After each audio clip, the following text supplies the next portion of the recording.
मैं आप लोगों के सामने विवाह गीत गाने जा रही हूँ। अगर गाना अच्छा लगे तो आप सब्सक्राइब करिए, लाइक करिए, कमेंट करिए, बताइए कि आपको गाना कैसा लगा।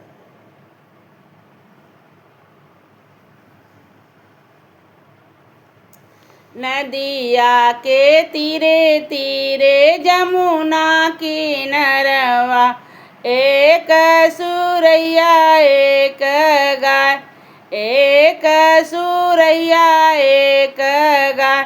ओई रे गैया के लाल बछड़वा, दूधवा पिएला ढबकोर।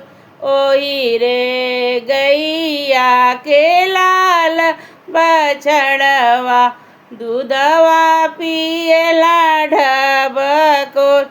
अपने ही बाप के दुलरुआ कावन राय, पिएला कटोरवा ना दूध। अपने ही बाप के दुलरुआ कावन राय, पिएला कटोरवा ना दूध। दूधवा पियत बाबू अलूरी करतु है, देता बाबा मऊरू गछाय। दूधवा पियत बाबू अलूरी करतु है, देता बाबा मऊरू गछाय। अब हिंत बेटा लगन नहीं बाटे, आवेदा जेठ बैसाख। अब हिंत बेटा लगन नहीं बाटे, आवेदा जेठ बैसाख। मोहर कटाई बेटा मऊरू गछैबो, बीचे बीचे हीरा जड़ा।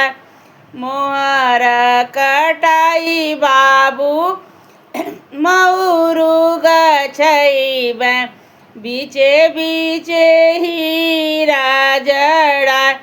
ऊंची ऊंची बखरिया ओ ससुरु ही जी के, नीची नीची कटल दुआर। ऊंची ऊंची बखरी ससुर जी के बाटे, नीची नीची कटल दुआर।